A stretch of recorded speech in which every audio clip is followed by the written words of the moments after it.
Terroir. Terroir. Noun. Definition.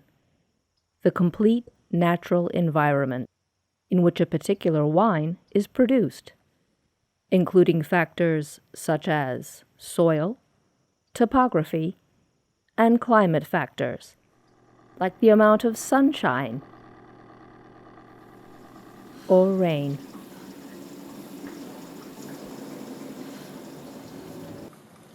Hi, my name's Dawn Westlake, and I'm the director of Terroir. When I was born in January of 1965, my mother's father told her that he was very happy that I was a girl because women will really come into their own in her lifetime, I believe, he said. My father, also a male feminist, was always so available and effective at taking care of me that I grew up calling out, "my dad," or "da mom," stuttering only as I thought about who might be nearer when I needed help, as it had already been proven to me early on that both of my parents could equally meet my needs. When I fell in love deeply enough that I thought I could marry, my future husband didn't bat an eye when he learned I'd be keeping my maiden name. "Why would you call yourself anything but your own name?" he said. Growing up amongst people with this worldview and choosing friends and then a marital partner who were also progressive, I floated in a blissful bubble for decades. As I approached classes, projects, jobs, or opportunities, I never thought of myself as less than or considered that others might, because I am female.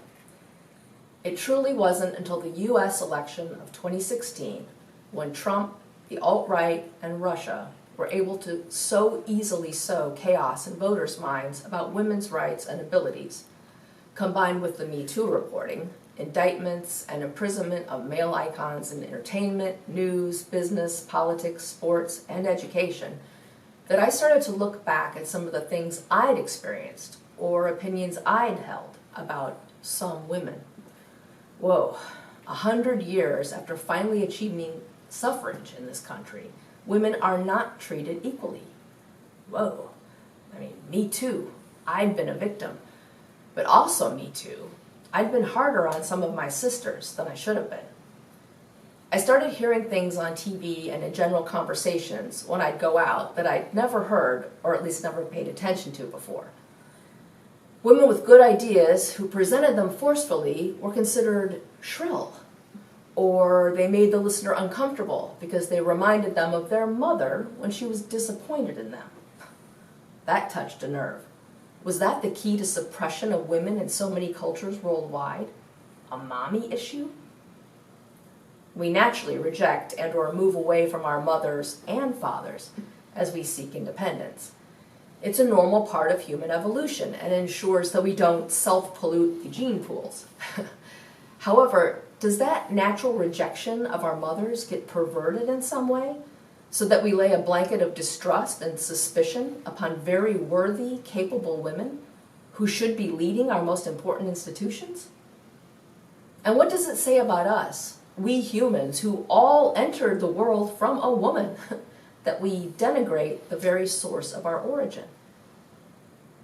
I'd also always liked the French word terroir, the soil and climate factors that determine the character of a wine, and how it looks like terror, but with an I inside. In listening to some old tapes I made at age 4, I was struck by an improvised song I came up with that starts, "Why should I be in this world? I can't see why I am." What a melancholy lyric for a kid being raised in such a progressive home. Perhaps I could already sense the terror of being born female in an age when my grandpa hoped we were supposed to come into our own. There's only the self-doubting monster, a desire to please her, put in your head. We reach up to be carried, but before we can speak, you're getting so heavy, go play hide and seek. I guess I should explain why I'm sitting next to such a busy quilt to do this presentation. I wanted to include it because it was made by my great-great-grandmother, Sarah Cochran McNair. I have this picture of her right here. She made it in the late 1800s for the hope chest of her son, Fred McNair, who was my great-grandfather. And she used a lot of her old skirts and dresses, and so I think it's just wonderful. It's a prized possession. And I guess I'm including it because I want you to know how much of my own personal space and family I had with me on the journey of making terroir. We shot in the house that I grew up in, where my father still lives in suburban Chicago. It was my home from when I was 3 onward. And the little girl who plays me at age 4 and my mother as a little girl, Lily Johnson, is the granddaughter of my first cousin. So that means that my grandmother is her great-great-grandmother. So it was just kind of fun thinking about that as we were doing this film about women and women's issues, just to go through the generations of women in my own family. So even though old Sarah Cochran McNair was not directly part of the film, she kind of was. It's impossible for me to live up to all the life she had to give up. I really like working in the short film genre because you can do so much with so little. You can literally get a message across in a short, tight period of time using what you own or what you can borrow or what you can rent, as opposed to the big studio system or feature films where it's lots of people, lots of ego, lots of money, lots of stress. And then dealing with all those contingencies, a message is very easily watered down. And so again, I just like to work with skeleton crews and get a short done and get it out, mostly to festivals. I love the festival circuit. As far as finding festivals, I've been at this now for over 20 years, and so, you know, you meet friends, you make contacts, word of mouth, you kind of grow a circuit. But also to find new festivals, like I just came to you folks at the Portraiture Festival. I came on to you, I think, through Film Freeway, although it could have been Click for festivals. It also could have been Film Depot, Short Film Depot. You know, there's a lot of great portals out there that support short filmmakers. So I can't remember exactly how I found you guys, but I'm so glad I did.